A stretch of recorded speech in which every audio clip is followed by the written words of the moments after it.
जय हिंद friends, welcome back to my YouTube channel Bheem lesson tutorial. हम डिस्कस करने वाले हैं आज वॉल्वुलर डिसऑर्डर्स। जैसे वॉल्व डिसऑर्डर्स जो हमारे हार्ट में वॉल्व होते हैं, टाइप्स ऑफ वॉल्व होते हैं, 4 टाइप्स के मेनली होते हैं वॉल्व, उसके बारे में डिस्कस करेंगे। एंड उसके अंदर जो होता है डिजीजेस के बारे में डिस्कस करेंगे। वॉल्वुलर डिसऑर्डर्स के अंदर 2 टाइप्स के डिसऑर्डर्स आते हैं। First one congenital valvular disorders and second one होता है एक्यूरेट वॉल्वुलर डिसऑर्डर्स। ओके, तो फर्स्ट वन डीपली हम डिस्कस करेंगे, एकदम डीपली कॉन्सेप्ट हमारा डीपली रहेगा, बट हम इसमें नोट्स एकदम डीपली एंड लेंथी नहीं देने वाले हैं। ठीक है, आप कॉन्सेप्ट क्लियर कर सकते हैं इसमें, और बने रहिएगा लास्ट वीडियो तक, क्योंकि ये वीडियो मोस्ट इम्पोर्टेंट होने वाला है, क्योंकि ये चाइल्ड से रिलेटेड है।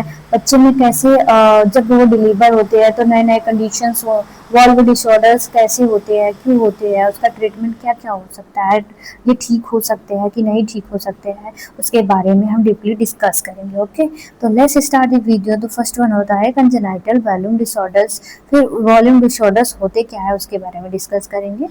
तो फर्स्ट वन होता है कि वॉल्यूम डिसऑर्डर्स। वॉल्वुलर डिसऑर्डर्स जो होते हैं, जैसे वॉल्व होते हैं हमारे हार्ट के 4 वॉल्व्स होते हैं, जो हमने अभी एनाटॉमी एंड फिजियोलॉजी में हमने पढ़ा होगा कि जो ब्लड्स होते हैं वो फ्लो करते हैं। तो जैसे कि हम जाते हैं अपने हाउसेस में या अदर पार्ट्स में जाएंगे, तो वहाँ पे क्या होता है कि एक मेन गेट्स होते हैं, गेट्स को क्रॉस करके हमें अंदर जाना होता है। तो जैसे इसमें भी होता है। ये वीडियो फिर से बता दे रहा है, ये जो वीडियो है हमारा नॉर्मल इंडिविजुअल्स को भी क्या होता है कि उसके लिए भी इम्पोर्टेंट है। क्यों इम्पोर्टेंट है तो आगे अब पता चल जाएगा, क्योंकि हम फैमिली प्लान्स करते हैं। हमारा जो फैमिली प्लान्स होते हैं, हमारा जेनेटिक्स से रिलेटेड जो भी प्रॉब्लम्स होते हैं वो बच्चों में जाते हैं, तो उनके लिए भी ये मोस्ट इम्पोर्टेंस है ना। मेडिकल लाइन को छोड़ के सबके लिए भी मेडिकल लाइन्स को मतलब इम्पोर्टेंट है ही है, लेकिन बाकी सबके लिए भी इम्पोर्टेंट ये वीडियो इंटरेस्टिंग रहने वाली है। ठीक है, तो वॉल्यूम डिसऑर्डर्स क्या होते हैं। तो वॉल्यूम डिसऑर्डर्स जैसे कि वॉल्वुलर, जो हमारे वॉल्व्स होते हैं, हार्ट के वॉल्व कितने वॉल्व्स होते हैं, तो 4 वॉल्व्स होते हैं। जैसे हमने बताया कि किसी का घर में जाना होता है तो पहले दरवाजे से क्या होता है कि हमें एंट्री लेनी होती है। एंट्री लेनी होती है तो यहाँ पे क्या होता है कि दो दरवाजे के पास हम जा रहे हैं तो वॉचमैन खड़ा होता है। ठीक है, वॉचमैन क्या करता है कि हमें एंट्री लेने के लिए हमारा डॉक्यूमेंट्स देखता है या हमारा एंट्री लेता है। ठीक है, तो इस जैसे उसमें जैसे जस्ट लाइक ऐसे ही इसमें होता है कि जब हमारी जो हार्ट्स होती है, यहाँ पे पहले हमने क्या पढ़ा था, जो पुरकिंजे फाइबर्स, एवी नोट्स वगैरह होती है, वो क्या करती है कॉन्ट्रैक्शंस एंड रिलैक्सेशंस में क्या करती है कि हेल्प करवाती है। हमने एनाटॉमी एंड फिजियोलॉजी में डीपली पढ़ा होगा। ठीक है, तो क्या होगा कि ये कॉन्ट्रैक्शंस जब करवाती है, जो वॉचमैन होता है वो कॉन्ट्रैक्शन कराएगा, जो दरवाजा फिर खोलेगा, रिलैक्सेशन कराएगा तो दरवाजा क्या करेगा, बंद करेगा ये। ठीक है, तो वैसे ही होता है इसमें। जो वॉल्व्स होते हैं हमारे, कितने वॉल्व्स होते हैं, तो मेनली पल्मोनरी वॉल्व 4 वॉल्व्स होते हैं। फर्स्ट वन पल्मोनरी वॉल्व होता है, सेकेंड वन ट्राइकास्पिड, और थर्ड वन होता है मिट्रल वाल्व भी बोल सकते हैं, हम बायोकास्पिड वाल्व भी बोल सकते हैं। ठीक है, आयोटिक वाल्व होता है। आयोटिक वाल्व से क्या होता है कि पूरे होल बॉडीज में, अच्छा अयोटा में, डिसेंडिंग अयोटास में, ठीक है, उस पूरे होल बॉडी में क्या होता है कि जो ब्लड का फ्लो होता है पूरे होल बॉडी में सप्लाई कर दिया जाता है ऑक्सीजनेटेड ब्लड। एंड ठीक है, तो ये फंक्शन क्या करती है, जैसे कि हमने डीऑक्सीजनेटेड ब्लड क्या किया, inferior and superior vena cava से एंटर किया, ये आया आर्टरी में। कौन से आर्टरी में, तो राइट आर्टरी में आया। राइट आर्टरी में से क्या होता है कि ये ट्राइकास्पिड जो वाल्व होता है वहाँ गेट से पार करके वेंट्रिकल्स में आएंगे, राइट वेंट्रिकल्स में। राइट वेंट्रिकल्स में क्या करेगा कि जो पल्मोनरी पल्मोनरी वाल्व है, पल्मोनरी वाल्व इसलिए क्यों बोला गया है कि ये वाल्व के थ्रू हम यहाँ लंग्स में जाता है प्यूरिफिकेशंस के लिए। ठीक है, प्यूरिफिकेशंस के लिए जाएगा, फिर उसके बाद आएगा आर्टरी के थ्रू। ठीक है, पल्मोनरी आर्टरीज के थ्रू क्या आएगा कि आएगा वेंट्रिकल, किसमें आएगा, तो लेफ्ट आर्टरी में आएगा। लेफ्ट आर्टरी से यहाँ पे मिट्रल वाल्व के थ्रू होते हुए वहाँ पे कॉन्ट्रैक्शन और रिलैक्सेशन होगा, ये खुलेगा तो आएगा वेंट्रिकल्स में, वेंट्रिकल्स के थ्रू आयोटा में जाएगा, आर्च ऑफ आयोटा में जाएगा, पूरा होल बॉडी में सर्कुलेट होता है। ये हमारा नॉर्मल फंक्शंस हो गया हार्ट का। ठीक है, नॉर्मल फंक्शंस हो गया। अब इस डिसऑर्डर्स बताया गया है। डिसऑर्डर्स ये है हमारे फर्स्ट वन देखते हैं नॉट कंजेनाइटल वॉल्यूम डिसऑर्डर्स। इस वॉल्यूलर ये वॉल्स हैं, वॉल्स में कोई प्रॉब्लम्स आ जाए या ये नैरो हो जाए, ठीक है, वॉल्स जो होती है कि नैरो हो जाए, स्ट्रेंथी हो जाए, ठीक है, वो ब्लॉक्ड हो जाए किसी कारण, या उसका जो रिलैक्सेशन कॉन्ट्रैक्शंस है वो डिस्टर्ब्स हो जाए, ऐसे प्रॉब्लम्स को ही बोलते हैं वॉल्यूलर डिसऑर्डर्स।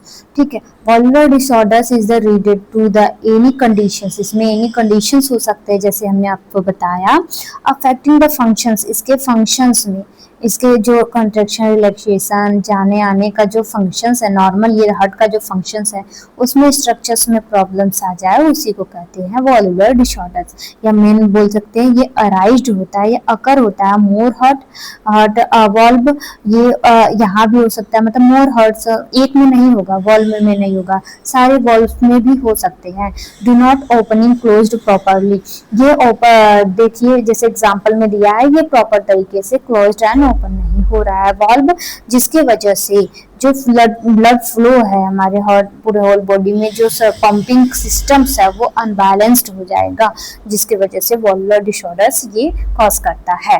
ओके, तो हम देखते हैं कि इसमें बोला गया है कि हमें क्या देखना है कि कंजेनाइटल क्या होता है कि हमको देखना है कंजेनाइटल डिसऑर्डर्स के बारे में, वॉल्वुलर डिसऑर्डर्स, ये सारे डिसऑर्डर जो पढ़ाएंगे हम डिजीज इसमें, ठीक है, इसमें जो डिस्कस करेंगे डिजीज सब रिलेटेड टू वॉल्व है, वॉल्व में ही डिस्फंक्शंस आ रहे हैं, ये कंजेनाइटल ही हो रही है, मतलब कि जब बेबी फीटस में जब भ्रूण जो बन रहा होता है, जो यूट्रस में बेबी डेवलपमेंट कर रहा होता है, ग्रोथ कर रहा होता है, वो मिड हो रहा होता है, तब उसमें प्रॉब्लम्स क्या क्या देखने को मिलती है, वो डिलीवर होती है तो क्या क्या प्रॉब्लम्स देखने को मिलती है अनबैलेंस्ड के कारण, ये किसके कारण देखने को मिल रही है ये डिसीज, इसमें ये हम डिस्कस कर रहे हैं। ठीक है, तो फर्स्ट वन हम देखेंगे कि फर्स्ट मेन जो होता है कि हमारा फीटस जो है, जैसे कोई मदर होती है वो प्रेग्नेंस है, तो उसका जो फीटस होगा, अंदर बेबी जो होगा पल रहा होगा जो बेबी, उसका जो हार्ट का फंक्शंस है वो कैसे काम करता है। हमने नॉर्मल फंक्शंस बताया, आर्ट्रियम, वेंट्रिकल, पल्मोनरी, फिर उसके बाद आर्ट्रियम, वेंट्रिकल्स, फिर अयोटा में गया। ओके, फिर क्या होता है कि इसमें कैसे फंक्शंस कर रहे हैं, एक बेबी जब फीटस यूट्रस में हो रहा है, फीटस जब यूट्रस में होता है वो डिलीवर करता है, तो उसका जो हार्ट का फंक्शंस है वो कैसा होता है, या बोल सकते हैं फीटस हार्ट फंक्शंस क्या होता है या कैसे होता है, उसको डिस्कस करेंगे इसमें उसको डीपली जानेंगे। आप राइट डाउन कर सकते हैं, ये बहुत इंपॉर्टेंट एंड मोस्ट इंपॉर्टेंट है। ओके, नेक्स्ट वन होता है कि इसमें होता क्या है, जैसे कि उसमें अम्बिलिकल कॉर्ड होते हैं। ओके, हमने अम्बिलिकल कॉर्ड क्या होता है, तो अम्बिलिकल कॉर्ड एक ऐसा पार्ट्स होता है जो कि बेबी के भ्रूण बनते हैं उसके साथ ये भी बनता है, तो ये क्या होता है कि ये मदर का मेन रोल प्ले करता है, जैसे कि एकदम फिल्टरेशन ब्लड जो होता है, मदर से जो ब्लड लेता है बेबी तो फिल्टर करके ये लेता है ब्लड, ठीक है, न्यूट्रिशंस लेता है तो फिल्टर करके सब न्यूट्रिशंस देता है, ये जो फिल्टर करके ये क्या होता है कि प्लासेंटा ये देती है। ओके, और क्या होता है कि ये इन्फेक्शन से प्रिवेंट करता है, अगर मदर को इन्फेक्शन हो किसी प्रकार की तो उससे ये प्रिवेंट करेगा, उसको वहाँ तक इम्यून सिस्टम्स को भी मेंटेन करके रखता है, और इम्यूनोग्लोबुलिन को किसी भी ग्लोबुलिन को क्रॉस नहीं करने देता है, सिवाय इम्यूनोग्लोबुलिन्स हो गए, जैसे जो मेन इम्यूनोग्लोबुलिन्स होते हैं उनको ही इंटर करने देता है। ओके, तो ये क्या करता है कि ब्लड को भी फ्लो कराता है, ब्लड को फ्लो कराता है, इसमें जो प्लासेंटा होती है उसमें क्या होता है कि अम्बिलिकल आर्टरी होती है, 2 अम्बिलिकल आर्टरी होती है, जैसे कि आप देख रहे हैं जो पर्पल कलर की है वो अम्बिलिकल आर्टरी है, और एक होता है अम्बिलिकल वेन। ठीक है, ये जो रेड कलर्स की है वो वेनस है, अम्बिलिकल वेनस या बोल सकते हैं, ये इसमें एक वेन होता है, 2 आर्टरीज होती है। ओके, तो इसमें क्या होता है कि जब प्लासेंटा से, ठीक है, ये प्लासेंटा हो गया, यहाँ से ब्लड क्या जाएगा कि ये होता है कि अम्बिलिकल कॉर्ड, ठीक है, अम्बिलिकल कॉर्ड जो होता है उसके थ्रू क्या होगा कि उसमें 2 वेन आर्टरी होती है, एक वेन होता है, वो जाएगा किसमें, तो फर्स्ट वन लीवर में जाएगा। ठीक है, किसके थ्रू जा रहा है, तो अम्बिलिकल्स वेन के थ्रू लीवर्स में जा रहा है इससे ब्लड। ठीक है। अम्लाइकल वेन से लीवर में जा रहा है, ठीक है। लीवर्स में क्या होता है कि पोर्टल वेन के थ्रू सब कलेक्शन हो जाते हैं ब्लड का। फिर क्या होता है कि लेफ्ट ब्रांचेस जो होती है कि वहां से एक डक्ट, वेनस डक्ट निकली होती है, जैसे कि यहाँ पे दिखा रहा है, वेनस डक्ट होती है जो, उसके थ्रू क्या होता है कि सुपीरियर वेना कावा या इंफीरियर वेना कावा बोल सकते हो दोनों, तो इसमें ब्लड जाएगा, इसमें ब्लड जाएगा। इसका जो फंक्शंस होता है वो बता रहे हैं बच्चे का। तो इसमें ब्लड जाने के बाद कहाँ जाएगा ये, इंफीरियर एंड सुपीरियर से, तो राइट आर्टरियम में जाएगा। ओके ओके, जैसे यहाँ पे देखने को मिल रहा है कि यहाँ से ब्लड राइट आर्टरियम में जा रहा है, superior and inferior vena cava से राइट आर्टरियम में जाएगा। राइट आर्टरियम में देखा गया है कि 2 मार्क्स है। ये 2 मार्क्स क्या है, हमने उसमें बताया था कि ट्राइकास्पिड्स के थ्रू जाएगा वेंट्रिकल्स में, लेकिन इसमें 20% जो ब्लड्स होता है, इसमें सारे ब्लड्स के 20% जो ब्लड्स होता है वो वेंट्रिकल में बेबी में जाएगा, वेंट्रिकल्स में जाएगा। एंड जब बाकी 80% ब्लड जो होता है कि ये जो सेप्टम होता है, आर्टरियल सेप्टम्स इसे बोलते हैं, नीचे वेंट्रिकल सेप्टम्स होते हैं। ये आर्टरियल सेप्टम्स में भी एक होल होता है, डायरेक्टली ये आर्टरियल सेप्टम से डायरेक्टली ब्लड्स क्या होता है कि उसमें वेंट्रिकल्स में चला जाता है। ओके, आर्टरियम, सॉरी आर्टरियम में, लेफ्ट आर्टरियम में चला जाता है। जैसे कि ये फंक्शन हमने बताया, ये हो गया हमारा हार्ट, ये हमारा हो गया वेंट्रिकल्स हो गए दोनों, ये आर्टरी हो गया दोनों, ठीक है। यहाँ से क्या होता है कि ये आर्टरियल सेप्टम है, तो ये ब्लड जो हो रहा है नीचे बाय ट्राइकास्पिड के थ्रू 20% जा रहा है, 80% क्या हो रहा है कि आर्टरी के थ्रू डायरेक्ट इस वेंट्रिकल में चले जा रहा है। यहाँ पे होल होता है बच्चे में। ओके, तो क्या होता है कि इस कंडीशन से, ये रेयर कंडीशन होती है, बेबी जब डिलीवर हो जाता है तो ये सेप्टम्स जो होते हैं ये क्लोज हो जाते हैं 1 मंथ में या उसके अंदर ही क्लोज होने लगते हैं, ठीक है। ये 1 साल भी ले लेता है क्लोज होने में, ठीक है। धीरे धीरे ये क्लोज हो जाती है। अगर ये क्लोज नहीं हुआ है तो जो बेबी में कहते हैं ना ये छेद हो गया है, होल हो गया है, तो वो कंडीशन देखने को इसमें भी मिलती है। तो यहाँ से भी डायरेक्ट ब्लड ले रहा है, ठीक है।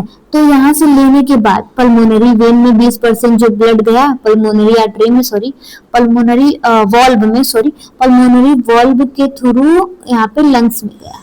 ओके, लंग्स में मेच्योर नहीं होता है, लंग्स भी प्यूरिफिकेशन हल्का फुल्का जो फंक्शंस करना है वो हल्का ही फुल्का फंक्शंस करता है, और जो हमारा लीवर होता है वो भी इमेच्योर ही होता है। तभी बेबी डिलीवर के बाद क्या होता है कि उसको जॉन्डिस जल्दी होने के चांसेस होते हैं, ठीक है। इसमें भी मेच्योर ही होते हैं, ठीक है। लंग्स जो होता है कि फिर प्यूरिफिकेशन वो 20% ब्लड किया, जैसे कि नाम मात्र क्या होता है कि यहाँ से प्यूरिफिकेशन होता है, फिर वेन के थ्रू क्या होता है कि अंदर चला आता है आर्टरियम में, लेफ्ट आर्टरियम में। लेफ्ट आर्टरियम के थ्रू लेफ्ट वेन, यहाँ पे बताया गया था मिट्रल वाल्व या ट्राइकास्पिड वाल्व, ठीक है। ट्राइकास्पिड वाल्व के थ्रू थोड़ा सा जो 20% ब्लड से प्यूरिफिकेशन होके अर्चा पायोटा में, जैसे दिख रहा है यहाँ पे अर्चा सॉरी अयोटा, अयोटा से के थ्रू अर्चा पायोटा में चला जाता है। अब अर्चा अयोटा में जाने के बाद ये फंक्शंस एक ये हो गया, ठीक है। इसमें भी एक क्या होता है कि पाथवे होता है जिसको कहते हैं डक्टियल आर्टरीज, डक्ट आर्टरीज। जैसे डक्ट आर्टरी जो दिख रहा है वो क्या होता है कि अर्चा अयोटा जो होता है हमारा, उसके थ्रू ये ब्लड्स क्या होते हैं कि पल्मोनरी आर्टरी में चले जाते हैं।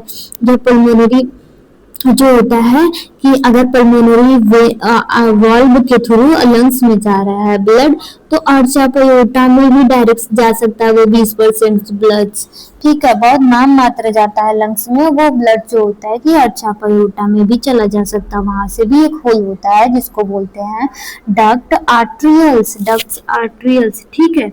ये 2 होल्स होते हैं।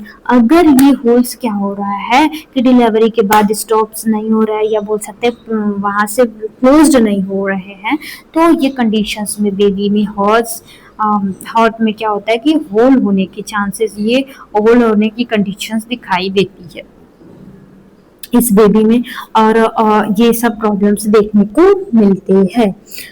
समझ में आया? तो और अर्च अयोटा से जो ब्लड्स होता है डिसेंडिंग्स अयोटा में चला जाता है, वहां से जाएगा लीवर्स में, किडनीज में जाएंगे। फिर जो होता है कि जो अम्बिलिकल आर्टरीज होती है वो कनेक्ट होते हैं इंटरनल आई ए से, ठीक है, ये दोनों कनेक्ट होते हैं, ठीक है। यहाँ से फिर ब्लड्स क्या होता है कि पूरे होल बॉडीज में आते जाते रहते हैं, ओके। फिर वहीं से सर्कुलेशन होता है पूरे होल बॉडी का, इनका ऐसा होता है सर्कुलेशन इनका। तो ये हो गया बेबी का सर्कुलेशन। कहाँ कहाँ डिफेक्ट देखने को मिलेंगी, तो आर्ट्रियल सेप्टम्स में डिफेक्ट देखने को मिलेगी। पल्मोनरी जो वॉल्व है, जो पल्मोनरी आर्टरीज है उसको बोल सकते हैं, वहां से ऊपर जो होता है कि डक्टल आर्टरीज होती है वो क्लोज्ड नहीं हुई, वो डायरेक्ट जो ब्लड दे रहा है, प्यूरिफिकेशन नाम मात्र हो रहा है यहाँ पे जो प्यूरिफिकेशन हो रहा है नाम मात्र हो रहा है, लेकिन क्या होता है कि पूरा होल ब्लड जो होता है कि डायरेक्ट सप्लाई कर दी जाती है बॉडी को, ठीक है। नेक्स्ट हम देखते हैं कि congenital valvular disorders. Congenital valvular disorders क्या क्या हो सकते हैं, ठीक है। तो इसमें क्या हमने बताया, जो मिट्रल्स वॉल्स होते हैं, ट्राइकास्पिड वॉल्स होते हैं एंड आयोटिक वॉल्स होते हैं, उसमें कोई प्रॉब्लम्स आ जाने हैं, उसी को कह रहे हैं कंजेनाइटल डिसऑर्डर्स, या बोल सकते हैं कि वॉल्वुलर डिसऑर्डर्स बोल सकते हैं। कंजेनाइटल्स मतलब फीटस में ही कोई प्रॉब्लम्स हो, वो बाहर आके ठीक ना हो, जब डिलीवर होकर ठीक ना हो, तो उसे कंजेनाइटल डिसऑर्डर। ये टू टाइप्स के इसमें वॉल्वुलर डिसऑर्डर्स में टू टाइप्स के डिसऑर्डर्स वॉल्वुलर डिसऑर्डर्स हैं। फर्स्ट वन कंजेनाइटल डिसऑर्डर जो हम डिस्कस करेंगे, ठीक है, लास्ट वन तक। फिर सेकंड वन होगा कि एक्यूरेट वॉल्वुलर डिसऑर्डर्स, जैसे कि हमारे सिलेबस में है, ठीक है, वो नेक्स्ट वीडियो में हम डिस्कस करेंगे, ओके। तो नेक्स्ट वन हम देख लेते हैं इसको, कंजेनाइटल डिसऑर्डर। कंजेनाइटल डिसऑर्डर होता क्या है, तो कंजेनाइटल डिसऑर्डर वो होता है कि डियर प्रेजेंट कोई भी disease conditions at birth he present हो, रिजल्टिंग फ्रॉम इम्प्रूव, जब डिलीवर हो जाए तो वो उसका रिजल्ट आ जाए कि वो प्रॉब्लम्स क्रिएट हो रहे हैं, वॉल में डेवलप्ड है, ठीक है, तो उसी को कहते हैं कंजेनाइटल डिसऑर्डर्स। हम मेन बताएं तो बच्चा जब डिलीवर से पहले ही मदर के वॉर्म में जब होता है, उसी में प्रॉब्लम्स क्रिएट हो। और कैसे ये प्रॉब्लम्स क्रिएट होते हैं, तो ये प्रॉब्लम्स क्रिएट होते हैं माल न्यूट्रिशंस वगैरह से, जेनेटिक्स वगैरह से, हम अब आगे डिस्कस करेंगे। तो जिस उसके थ्रू क्रिएट्स होते हैं, तो जब डिलीवर्स हो जाते हैं, सो आउट होते हैं, उसे कहते हैं कंजेनाइटल डिसऑर्डर्स, ठीक है। ये कंजेनाइटल वॉल्वुलर डिसऑर्डर्स है। वॉल्वुलर में परेशानी जो होती है वो बच्चे को मदर से ही मिल रही है, मतलब मदर के गर्भ से ही, वो अंदर से ही प्रेजेंट है, तो उसी को कहेंगे कंजेनाइटल वॉल्वुलर डिसऑर्डर्स, ठीक है। तो स्टार्ट करते हैं डिजीजेस के बारे में। तो congenital valvular disorders mainly four types के होते हैं, कुछ में प्रॉब्लम्स होती हैं। तो क्या क्या हो सकते हैं उसको पिक्चर्स के थ्रू हम दिखाएंगे और आपको जल्दी ही समझ में आ जाएगा। अगर पिक्चर्स के साथ हम लेक्चर दे रहे हैं या प्रेजेंटेशंस या लेक्चर दे रहे हैं पिक्चर के साथ, तो ज़्यादा कंसंट्रेशन होता है। अगर आपको कॉलेजेस वगैरह में भी अगर आपको प्रेजेंटेशन देने की जो अपॉर्चुनिटी है वो मिलती है, तो आप ज़रूर ऐड करें पिक्चर्स के साथ लेक्चर्स एंड स्लाइड शेयर्स जो होते हैं। तो फर्स्ट हमारा डिजीजेस रहेगा कि bicuspid aortic valve. Bicuspid aortic valve जो डिजीजेस होती है, इस डिजीजेस में प्रॉब्लम्स क्या क्या होती है, इसमें तो इस सारे डिजीजेस में या वॉल्वुलर डिसऑर्डर्स में क्या होता है कि टू टाइप्स के डिसऑर्डर्स होते हैं। अभी हमने बताया कि जो मिट्रल्स वाल्व्स होती है, ठीक है, वो कहाँ होती है, किसके बीच होती है, तो artery, left artery and left arterial, क्या होता है कि ये लेफ्ट आर्टरी है, लेफ्ट वेन है, राइट आर्टरी, राइट वेन, ठीक है, ये मिट्रल वाल्व्स होती है, ओके। और होता है हमारा right atrium and ventricle. Tricuspid valve यहाँ प्रेजेंट होती है, हमने बताया। आयोटिक वाल्व कहाँ प्रेजेंट होती है, तो इस मिट्रल्स वाल्व्स के ठीक नीचे प्रेजेंट होती है। फिर पल्मोनरी वाल्व इधर प्रेजेंट होती है। पल्मोनरी वाल्व किसके बीच, right ventricles and pulmonary artery के बीच प्रेजेंट होती है, ठीक है। तो ये कंडीशंस होते हैं, इसमें टू टाइप्स के कंडीशंस देखने को मिलेंगे हर वाल्व में। तो फर्स्ट वन है स्टेनोसिस। स्टेनोसिस मीन्स हमें पता है कि जो वेन्स होती है या बोल सकते वॉल्व्स हो गई या कोई डक्ट्स हो गई, वो क्या हो गई कि सिकुड़ के पतली हो गई या स्ट्रिंक्ट हो गई या नैरो हो गई है, उसे को कहेंगे स्टेनोसिस। ओके, वाल्व की जो ओपनिंग है वो नैरो हो जाने को स्टेनोसिस बोलेंगे। ठीक है, और नेक्स्ट वन होता है कि रेगुलरिजिटेशन। ठीक है, स्पेलिंग फिर से REGURGITALTION।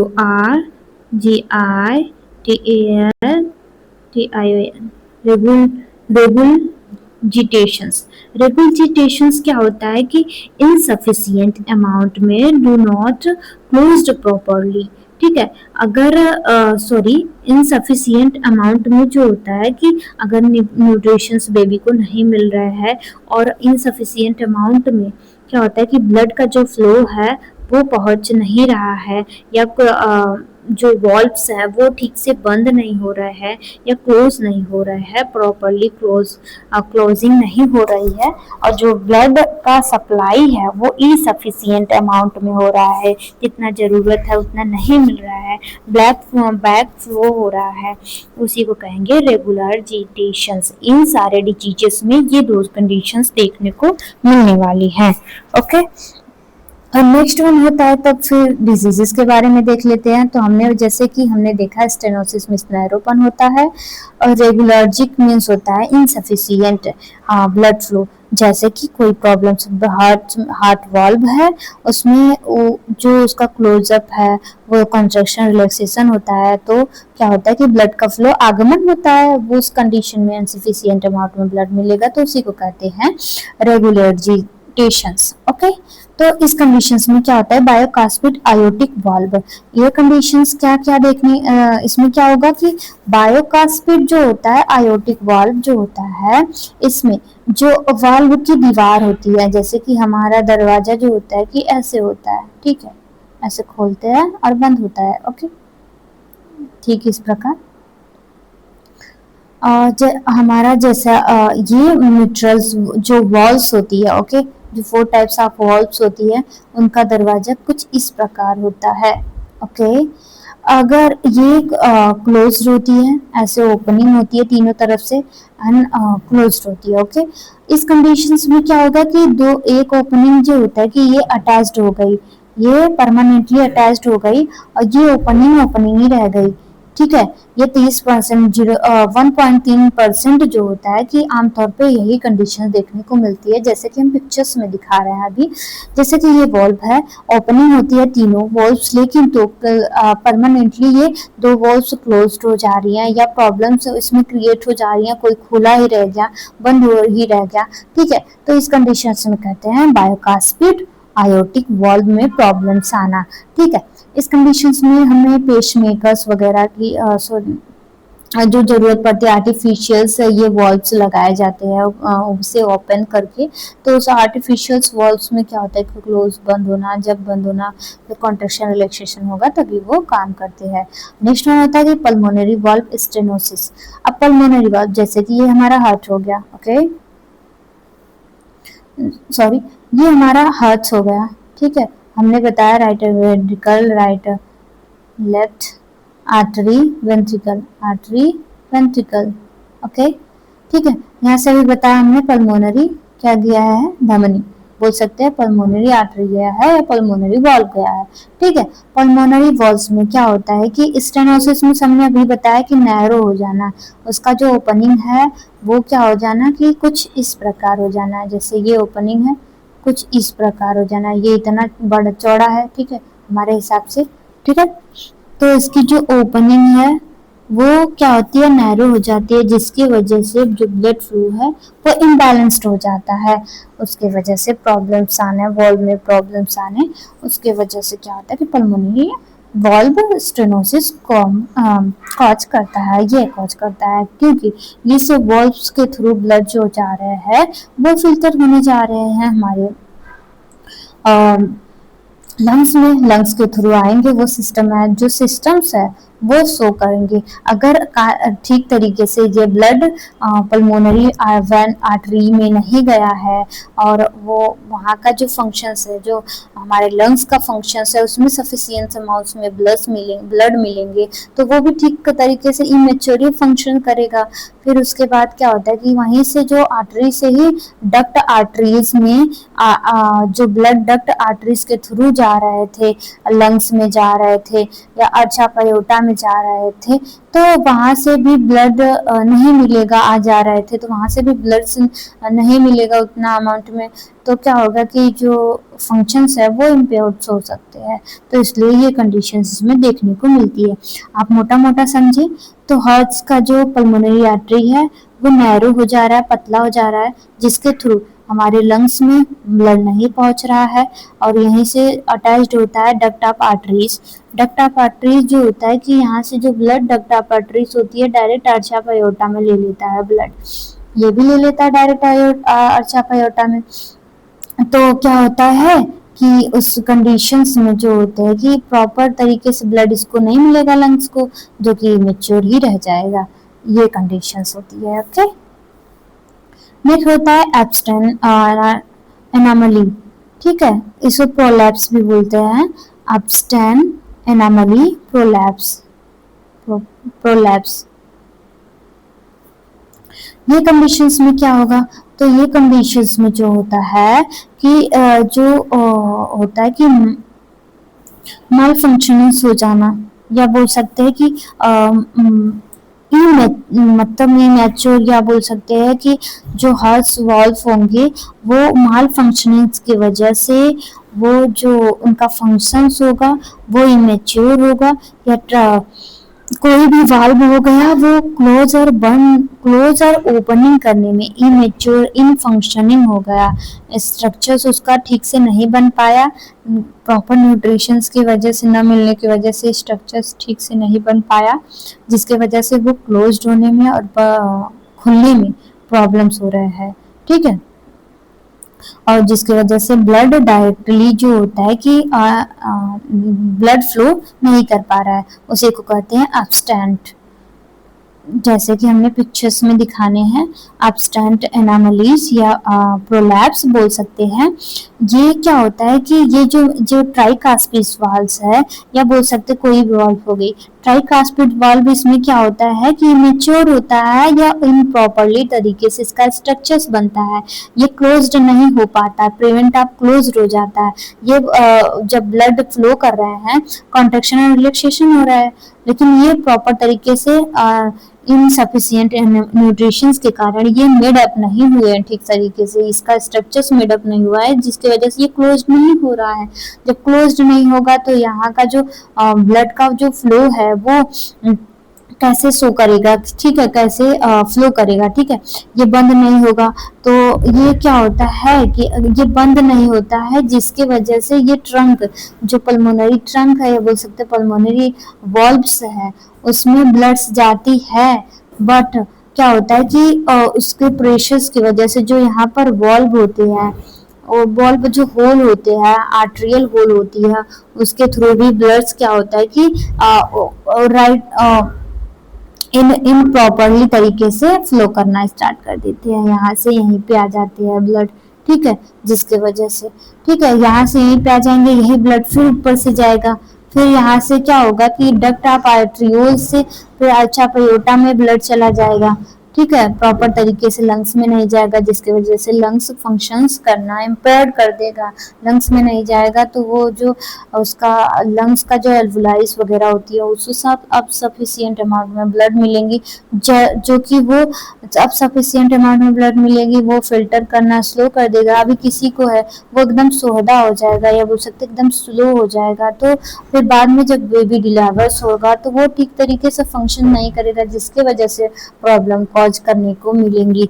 ये जो होल होगा परमानेंट ओपनिंग ही रह जाएगी कुछ टाइम तक, या ना चेक कराए और ना ट्रीटमेंट ले तो ये ओपनिंग हो जाएगी, वो बढ़ जाएगा, फिर प्रॉब्लम्स क्रिएट हो जाएंगी। फिर जो ये इमेच्योर्स है तो वो इमेच्योर ही रहेगा, तो प्रॉब्लम्स बहुत सारी क्रिएट करने को मिलेंगे। ये प्रॉब्लम्स इसमें देखने को मिलती है। नेक्स्ट वन होता है कि हमारा कंजेनाइटल एंड लास्ट वन है कंजेनाइटल मिट्रल वाल्व प्रोलैप्स। ठीक है, कंजेनाइटल मिट्रल वाल्व प्रोलैप्स में क्या होता है, इस कंडीशंस में जो होता है, जब जो होता है कि ये इस कंडीशंस में क्या होता है कि जो होता है ये जो हार्ट होते हैं जो मिट्रल वॉल्व्स होते हैं, ठीक है, मिट्रल वॉल्व जैसे बाइकास्पिड वॉल्व हमने बताया मिट्रल वॉल्व्स होते हैं। ठीक है, मिट्रल वॉल्व्स में इन फंक्शंस वो फ्लैट बोल सकते हैं कि फ्लैप्स हो जाती है, उसमें बल्ज हो जाना, इसमें मिट्रल वॉल्व में प्रॉब्लम्स क्रिएट होना, बल्ज हो जाना या बैक जो कॉन्ट्रैक्शंस होते हैं ब्लैक फ्लो करा देना, बैक फ्लो करा देना। ठीक है, इसमें क्या होता है कि जो आर्टरियम्स होती है कंट्रैक्शंस रिलैक्सेशंस में प्रॉब्लम्स क्रिएट हो जाती है। ठीक है, कंट्रैक्शन रिलैक्सेशन में ये ठीक से बंद, ये बोल सकते हैं क्लोज्ड नहीं होती है, जिसकी वजह से कॉन्ट्रैक्शन जब होगा तो ये जो ब्लड होगा इसमें वेंट्रिकल्स में जो ब्लड होगा अर्चा पायोटा में जा रहा है, अर्चा पायोटा में ना जाके ये इमेच्योर होंगी या ये एकदम क्या बोल सकते हैं कि एकदम कमजोर होंगी, तो यही ब्लड जो होता है कि रिटर्नली जाएगा, आर्टरी में रिटर्नली चला जाएगा, जिसके वजह से भी प्रॉब्लम्स क्रोच होती है। ठीक है, ये इस कंडीशंस में ये कंडीशंस देखने को मिलती है। फिर से समझा रहे हैं, जो बाइकास्पिड वाल्व्स होती है वो इमेच्योर होती है, जिसकी वजह से जब यहाँ से लंग्स से लेफ्ट आर्टरी में ब्लड आया, उसकी वजह से कॉस्पिड वाल्व जब कंट्रैक्शंस होगा तो बायोकॉस्पिड वाल्व में जाएगा, बायोकॉस्पिड वाल्व जो दरवाजा खोलेगा, फिर उसके बाद क्या होगा कि ये वेंट्रिकल में लेफ्ट वेंट्रिकल्स में जाएगा।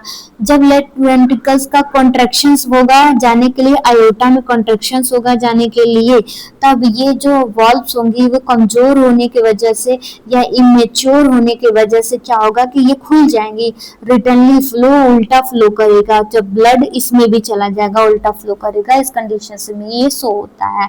ओके, नेक्स्ट वन देखते हैं हम कॉजेस के बारे में। कॉजेस का मेन कॉजेज होता है इसमें कंजेनाइटल वॉल्यूम डिसऑर्डर्स देखने में क्या होता है कि जेनेटिक होता है। फर्स्ट वन जेनेटिक होता है, मोस्ट वन बहुत इंपॉर्टेंट है जेनेटिकल कंडीशंस।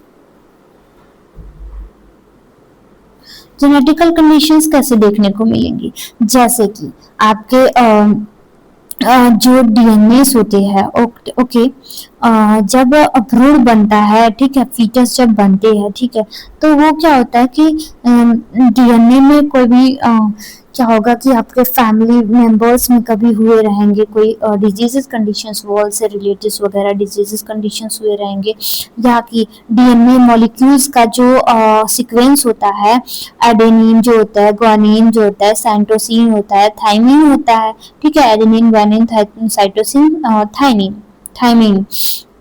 ठीक है, ये जो डबल हेलिक्स होते हैं, ठीक है, डीएनए एडेनिन ग्वानिन साइटोसिन, ये जो सीक्वेंस होता है मॉलिक्यूलर प्रोटीन का सीक्वेंस जो होता है वो इम्बैलेंस्ड हो जाए, इम्पेयर्ड हो जाने के लिए ये बोल सकते हैं कि ये जो मॉलिक्यूलर सीक्वेंस है ये उल्टा पुल्टा जुड़ जा रहा है, एडेनिन ग्वानिन से जुड़ना चाहिए साइटोसिन से या थाइमिन से जुड़ जा रहा है।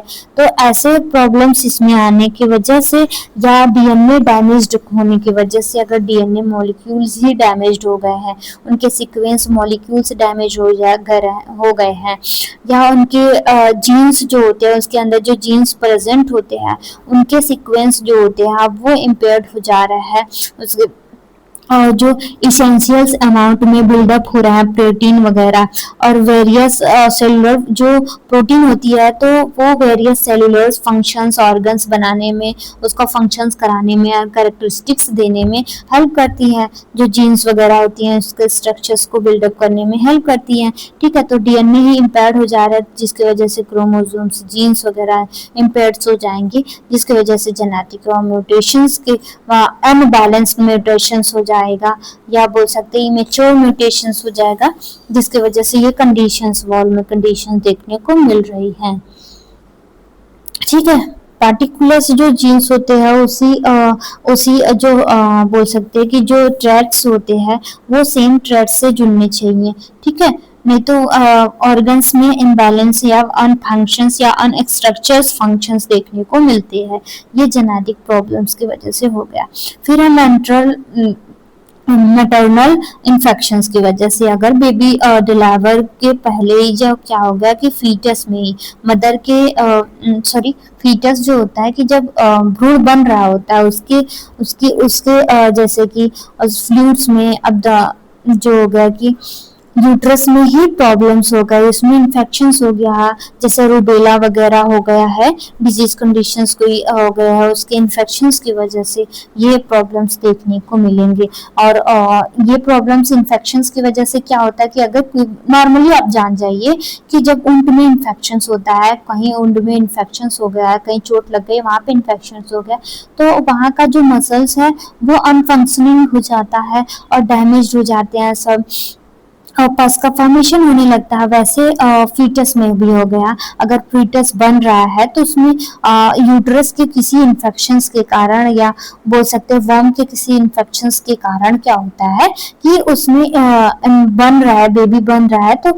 उसमें इन्फेक्शंस हो गया, तो उसके प्रॉपर तरीके से ऑर्गन्स नहीं बन रहे हैं, वो उसमें डिसफंक्शंस होने की वजह से ये कारण देखने को मिलेगा। फिर क्रोमोसोल अबनॉर्मलिटीज, अगर क्रोमोसोम्स जो होते हैं कि आप 46 क्रोमोसोम्स पेयर क्रोमोसोम प्रेजेंट होते हैं, अगर 46 क्रोमोसोम्स में जो एक से लेके 46 पेयर क्रोमोसोम्स में या 23 जो पेयर्स होते हैं, ओके 23 पेयर्स क्रोमोसोम में एक भी पेयर क्रोमोसोम्स इनबैलेंस हुआ या ज्यादा हुआ या कम हुआ, जिसकी वजह से जो पटाउ सिंड्रोम्स होते हैं, डाउन सिंड्रोम्स होते हैं, ये सब सिंड्रोम्स देखने को मिलते हैं ना, तो उसके वजह से क्या होता है कि ऑर्गन्स में इन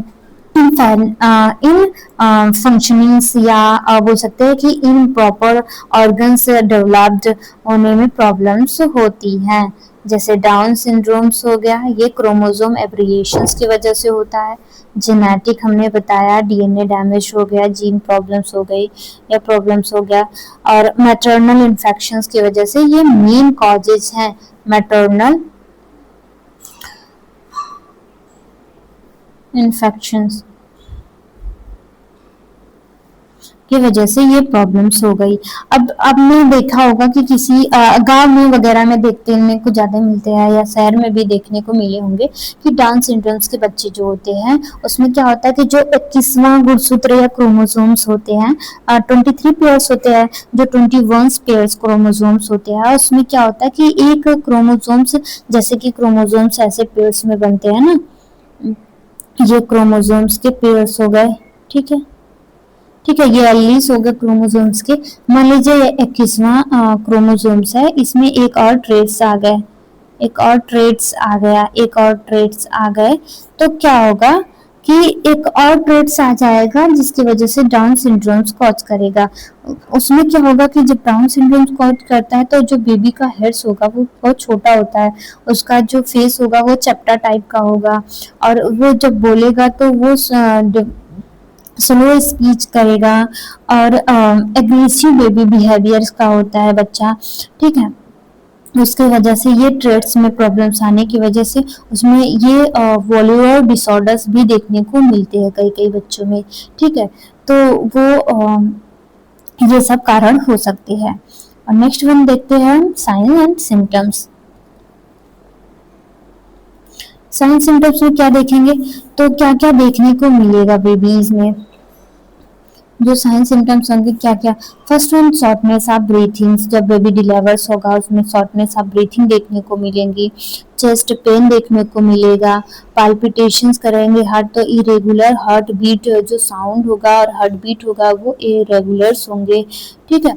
और डिजिटल क्या होगा कि डिजीनेस देखने को मिलेंगे और फटीक वगैरह देखने को मिलेगा। फिर स्वेलिंग्स ऑफ फीट, जो होगा कि फीट में एंकल्स वगैरह में जो होंगे कि स्वेलिंग्स देखने को मिलेंगे। फिर उसके बाद शॉर्टनेस ऑफ ब्रीथिंग्स वगैरह हमने बताया, ये सब मोस्ट साइन एंड सिम्टम्स बच्चों में देखने को मिलेंगे अगर ऐसा कंडीशंस रहा बेबी में। एंड पुअर ग्रोथ देखने को मिलेगा, साइनोसिस वगैरह देखने को मिलेंगे। हार्ट मर्मर साउंड देगा, जैसे हार्ट का 2 साउंड्स होता है, लब एंड डब साउंड्स होते हैं, ठीक है। लेकिन इसमें क्या होगा कि मर्मर साउंड, जैसे कि रस्सी खींचने की चढ़ चढ़ वाला जो साउंड्स होते हैं वो वाला साउंड देखने को मिलेगा। ये साइन सिम्टम्स होते हैं, तुरंत एग्जामिनेशन करा जाता है बच्चे जब डिलीवर्स होते हैं। अब हम मेन बताएंगे प्रिवेंट क्या क्या हो सकता है, इससे बच सकते हैं आप सब, क्योंकि सबको जो फीमेल्स होती हैं वो उनको ज़्यादा ही प्रॉब्लम्स क्रिएट होता है। ये प्रॉब्लम्स तो उनको होती है, लेकिन अपने अब्रिएशंस जो होता है जेनेटिकली वो फादर्स में होता है, उनका जो गुणसूत्र होता है वो मिलता है तभी बनते हैं वो, ठीक है। तो नेक्स्ट वन होता है कि हम डायग्नोसिस देखेंगे। डायग्नोसिस में फर्स्ट वन जो करते हैं ईसीजी करते हैं, इकोकार्डियोग्राफ्स हो गए, इलेक्ट्रोकार्डियोग्राफ्स हो गए, और उसके साउंड्स वगैरह की, उसके हार्ट बीट को सुनेंगे, बेबी के हार्ट बीट को सुनेंगे, ठीक है, कि प्रॉपर तरीके से जो बीटिंग फंक्शंस है वो ठीक प्रॉपर तरीके से हो रहा है कि नहीं हो रहा है, कितने टाइम्स में हो रहा है, कितने टाइम से नहीं हो रहा है। जो कार्डियक्स फंक्शंस हमने बताया अभी, पैथोफिजियोलॉजी कैसे जाता है कैसे आता है, ब्लड फ्लो कर रहा है वो ठीक है कि नहीं ठीक है, ये ईसीजी में ये दोनों में देखेंगे, ठीक है। ओके, नेक्स्ट वन देखते हैं हम एक्सरे। एक्सरे में ये देखेंगे कि प्रॉपर तरीके से जो वॉल्व्स वगैरह है उनका फंक्शंस कैसा है वो चेक करेंगे। कार्डियक कैथेटराइजेशन करेंगे। कार्डियक कैथेटराइजेशन में पतली कैथेटर्स टाइप्स की होती है, वो डायरेक्ट हार्ट्स में इंटर कराया जाता है, ठीक है। ठीक है, उसमें क्या होता है कि कैमरे, छोटे से कैमरे लगे होते हैं, वो एग्जामिनेशन डायरेक्ट कैप्चर करके वॉल्व जहाँ भी जाता है वॉल्व के थ्रू पूरे हार्ट में, ठीक है, वो कैप्चर करके क्या होता है कि हम वहाँ का फोटो देता है, ठीक है, ताकि हम अच्छे से एग्जामिनेशन कर सके किस जगह पे है, कौन सा वॉल्व है, कौन सी है, वहाँ की प्रॉब्लम्स है। ओके, फिर हिस्ट्री कलेक्शंस देख करते हैं। हिस्ट्री कलेक्शंस में ये देखेंगे कि फैमिली में कोई हार्ट से प्रॉब्लम्स क्रिएट किसी फैमिलीज में नहीं हुई हैं, कोई फैमिली मेंबर्स को नहीं हुआ है तो हुआ है, वो सब चेक करेंगे, हेड टू टोल करेंगे, फिजिकल एग्जामिनेशन करेंगे बेबी का कि कोई सिंड्रोम्स वगैरह तो नहीं है, जेनेटिक के कारण तो नहीं हुआ है ये प्रॉब्लम्स, ये सब चेक करेंगे। एमआरआई चेक करेंगे, ये सब चेक करेंगे बेबी का, ठीक है। ये सब जब जेनेटिकली ये चेकअप होते रहते हैं जब बेबी डिलीवर्स हो रहे हो, मतलब जो प्रेग्नेंट लेडी होती है उसमें भी जेनेटिक वगैरह टेस्टिंग करा दी जाती है कि जो जीन में कोई एब्रिएशंस वगैरह है तो उसमें नहीं है, वो उसके पहले ही चेक करा दिया जाता है। ये चेकअप होता है जब हम बेबी प्लान करने से पहले हम जेनेटिक टेस्टिंग कराते हैं, कराना चाहिए, क्योंकि आपके जीन्स में कोई प्रॉब्लम्स हो सकते हैं, ठीक है, तो वो बेबी में ना हो, वो विकलांग वगैरह ना हो, उससे प्रिवेंट होने के लिए हम फैमिली प्लानिंग से पहले ही ये चेक कराते हैं जेनेटिक टेस्ट। ये कराते हैं कब जो बड़े हो जाते हैं, ठीक है, उसे एक्सरेस वगैरह, इलेक्ट्रोकार्डियोग्राफी ये सब चेक कराते हैं। लेकिन मोस्ट इंपॉर्टेंट बेबी डिलीवर होने से पहले फिजिकल एग्जामिनेशन, हिस्ट्री कलेक्शन उसका, और एमआरआई, ठीक है, एमआरआई अगर हार्ट में प्रॉब्लम्स है तो एमआरआई करा सकते हैं। फिर जेनेटिक टेस्ट भी करा जाता है इसमें, अगर प्रॉब्लम्स देखने को मिल रही, सिंड्रोमिक प्रॉब्लम्स देखने को मिल रही है तब। फिर उसके बाद हार्ट साउंड्स भी, बच्चे का हार्ट साउंड तुरंत देखेंगे, उसका वाइटल साइन तुरंत चेक करा जाता है। हार्ट साउंड में लब एंड डब साउंड देखेंगे। मर्मर साउंड्स आ रहे हैं तो कोई ना कोई प्रॉब्लम्स क्रिएट हो रहा है, मर्मर साउंड इसीलिए आते हैं, ठीक है। और हार्ट में कोई भी प्रॉब्लम्स हो गए तो उसकी वजह से मर्मर साउंड्स आते हैं ना। कार्डियक ये सब चेक करने वाले हैं। ओके, अभी हमने बताया कार्डियक कैथेटराइजेशन, जिसमें जो होता है कि हार्ट का जो पैथोफिजियोलॉजी जैसे बताया हमने, वॉल्व से प्रॉब्लम्स क्रिएट, कोई भी प्रॉब्लम्स है उसे उसमें विजुअलाइज होता है, डायरेक्ट ऑब्जर्व कर लेते हैं, अर्ली ऑब्जर्वेशन हो जाते हैं, जिसकी वजह से बेबी क्लियर फाइट्स हो जाता है क्या हुआ है क्या नहीं हुआ है। ओके, जल्दी अर्ली ट्रीटमेंट करना स्टार्ट कर देंगे। तो फर्स्ट वन होता है हमारा ट्रीटमेंट क्या हो सकता है, इसमें ट्रीटमेंट क्या क्या देते हैं जो डॉक्टर्स होते हैं, डॉक्टर्स के ही ऑर्डर्स पे कोई भी मेडिकेशंस, कोई भी हम इम्प्लीमेंटेशंस दे रहे हैं तो रिगार्डिंग जब डॉक्टर प्रिस्क्राइब करेगा, क्या क्या प्रिस्क्राइब्स करते हैं डॉक्टर्स अकॉर्डिंग टू उनके एज, अकॉर्डिंग टू उनके कंडीशंस के रिगार्डिंग, फोर मेनली 5 ड्रग्स होते हैं हार्ट के रिलेटेड टू, मेनली 5 ड्रग्स इसमें दिए जाते हैं। First one beta blocker. Beta blockers जो मेडिकेशंस इसलिए दी जाती है ताकि जो हार्ट बीट है, ठीक है, वो हार्ट बीट अगर अब नॉर्मल 30 रहेगी तो हार्ट बीट जो होगा कि इम्बैलेंस्ड होगा, उसको नॉर्मल करने के लिए ACE acetyl acetyl sorry acetyl cholinergic क्या होता है कि inhibitor, sorry acetyl cholinergic inhibitor.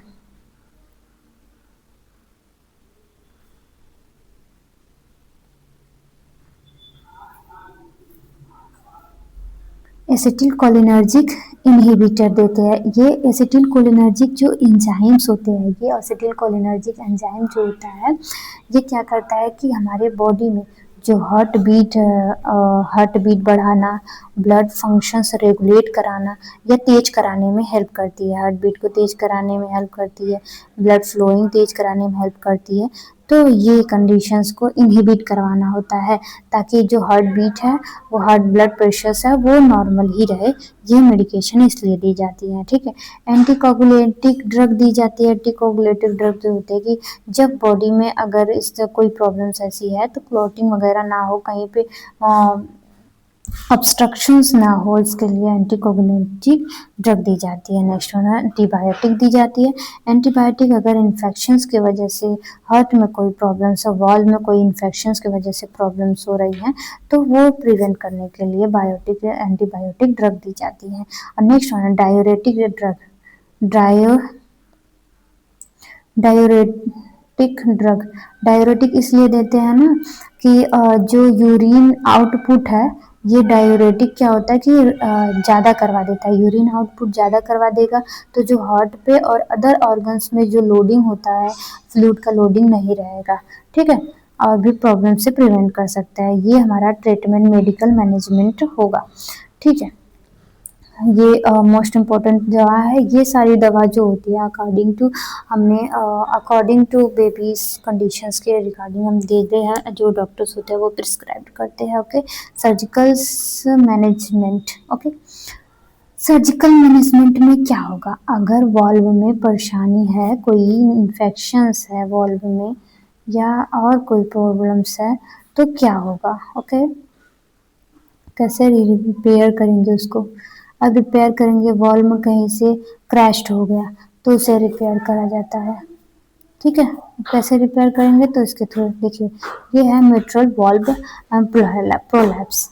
Mitral valve क्या हो रहा है कि यहाँ से प्रोलैप्स हो गया है, ये कट गया या फट गया है किसी थ्रू, तो इसमें क्या होगा कि जिसे रिपेयर करेंगे। रिपेयर मतलब जैसे टाका लगा के, ये बोल सकते हैं, ये सीजरिंग करके ये रिपेयर किया जाता है, उसे कहते हैं वॉल्व रिपेयरिंग। नेक्स्ट वन होता है कि वेलुलर रिप्लेसमेंट। वेलुलर रिप्लेसमेंट में क्या होता है कि जो वॉल्व होती है, जैसे ये रिप्लेसमेंट हुआ है, ये आर्टिफिशियल वॉल्व्स लगाए जा रहे हैं, ये वॉल्व है, ये दरवाजा क्या हो रहा है कि आर्टिफिशियल्स लग रहे हैं। जैसे नॉर्मली ये क्लोज, जैसे हमने बताया ना डिजीजेस कंडीशंस में कि वो प्रॉपर तरीके से बंद नहीं हो रहे हैं या क्लोज नहीं हो रहा है, या ओपन हो गए हैं तो क्लोज नहीं हो रहा है, क्लोज हो गया तो ओपन नहीं हो रहे हैं। बाइकास्पिड आयोटिक वॉल्व में बताया था। फिर पल्मोनरी जो वॉल्वुलर स्टेनोसिस है, अगर चिपटा हो गया है तो उसको भी ठीक करने के लिए ये क्या होता है कि ये आर्टिफिशियल जो होता है कि वॉल्व लगाए जाते हैं, आर्टिफिशियल आर्टिफिशियल वॉल्व्स लगाए जाते हैं। ये आर्टिफिशियली जब कॉन्ट्रैक्शन रिलैक्सेशन होगा तो ये खुलेगा और बंद होगा, और जो होगा कि ब्लड फ्लो को नॉर्मल करेगा, ठीक है। ये होता है नेक्स्ट वन। अब नेक्स्ट वन होता है कि balloon biological balloon biologicals valvoplasty. Biological valvoplasties क्या होते हैं कि ये जैसे कि हम इसमें लगाया जाता है कैथेटर के थ्रू, क्या होता है कि इसमें लगाया जाता है एक वैल्यूम टाइप्स का पेसमेकर्स होता है, वो ये प्लास्टी क्या होता है कि वहाँ पे जाके जहाँ पे वो वॉल्व होते हैं वहाँ पे जाके वो अगर नैरोज वगैरह हो गया है, कुछ भी हुआ है, ठीक है, जैसे ये जाके वहाँ पे क्या हो रहा है कि परमानेंटली वहाँ पे नए क्या होता है कि बैलून टाइप्स का पेसमेकर्स लगा देते हैं ताकि जो रिलैक्सन कॉन्ट्रैक्शंस हो, उसका जो ब्लड फ्लोइंग फंक्शंस हो वो प्रॉपर तरीके से काम कर सके। इसका जो वीडियोस होगा हम शॉर्ट और वीडियोस में ज़रूर भेजेंगे। जो वेलुलोप्लास्टी होता है, ये सर्जरी के थ्रू वहाँ पे एक आर्टिफिशियल वॉल्व लगाया जाता है, वे पेस मेकर्स लगाए जाते हैं। ठीक है, यहाँ पे क्या होता है कि ब्लड का जो फ्लो होता है वो उसे नॉर्मल्स करने के लिए ये कॉन्ट्रेक्शंस रिलैक्सेशंस में ये हेल्प करता है। ठीक है, वहीं पे सुचरिंग करा जाता है उसको। ये वॉल्व टाइप का, बैलून टाइप का होता है, फूला फूला। ओके, नेक्स्ट देखते हैं। नेक्स्ट हमारा क्या होगा कि हम प्रिवेंशन कैसे कर सकते हैं कि बच्चे को प्रिवेंशन कैसे कर सकते हैं कि जब बच्चा डिलीवर हो उसे ये सब कंडीशंस ना देखने को मिले। तो फर्स्ट वन, हम जाके अपना जेनेटिक टेस्ट कराएंगे। ठीक है, ताकि हमारे अंदर जो जेनेटिक एब्रिएशंस होंगे या फादर या मदर के अंदर जो भी जेनेटिक एब्रिएशंस होंगे उसके थ्रू बच्चे में कोई भी प्रॉब्लम क्रिएट, जेनेटिक से रिलेटेड कोई भी डिजीज कंडीशन अगर कॉज कर सकता है तो हम बेबी प्लान नहीं करने वाले हैं। सेकेंड वन, अगर हम एक गर्भवती महिला है या बोल सकते हैं प्रेग्नेंट लेडी है, तो आप जाके जो लाइकल फ्लूइड्स होते हैं, जो ब्रूड के फ्लूइड्स होते हैं, ठीक है, वो उसका एग्जामिनेशंस अगर करा सकती है, आपको ऐसा लगे कि बेबीज जो होता है कि इसमें प्रॉब्लम क्रोड हो सकती है, अल्ट्रासाउंड के थ्रू हम देख सकते हैं कि बच्चा जो होता है कि उसका प्रॉपर तरीके से डेवलपमेंट नहीं हो रहा है या ग्रोथ नहीं हो रहा है, या अंग जो होता है, ऑर्गन्स जो होते हैं वो क्या हो रहा है कि मेडअप नहीं हो रहा है, कंडीशंस ऐसा है, तो आप उसे अबॉर्शंस करवा सकती है। इसके लिए हमारा जो अथॉरिटीज़ है ये अलाउ कर सकता है, ताकि वो विकलांग या बोल सकते कि एम्पुटेटिंग पेशेंट हो या कोई भी प्रॉब्लम, सॉरी एम्पुटेटिंग नहीं, क्योंकि जो बोल सकते हैं कि उसका ऑर्गन्स इमेच्योर्ड हो, इमेच्योर्ड नहीं, अनप्रॉपरली फंक्शंस स्टॉप्स हो या हो ही नहीं, ऑर्गन्स मेडअप ही नहीं हो रहा हो, तो इस कंडीशंस में आप करा सकते हैं। ओके, नेक्स्ट वन होता है कि आप प्रॉपरली जाके जो एग्जामिनेशंस होती है, गर्भवती कोई भी प्रेग्नेंट लेडी है तो वो जाके प्रॉपरली अपने डॉक्टर से मिले एंड उनसे काउंसलिंग्स ले।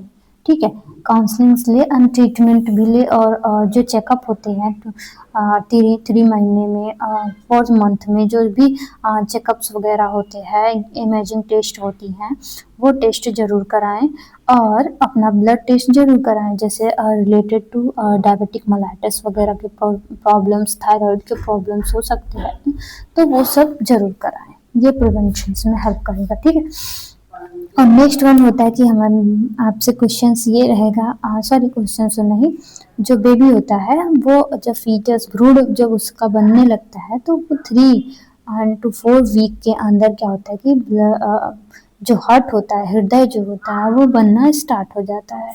Okay, thank you class, thank you very much. Next video में हम देखने वाले हैं, हमारा नेक्स्ट इसी का पार्ट है, next topic acquired valvular disorders. Acquired valvular disorders क्या होते हैं उसके बारे में डिस्कस करेंगे। तो thank you class, thank you very much. Next देखेंगे नेक्स्ट पार्ट में।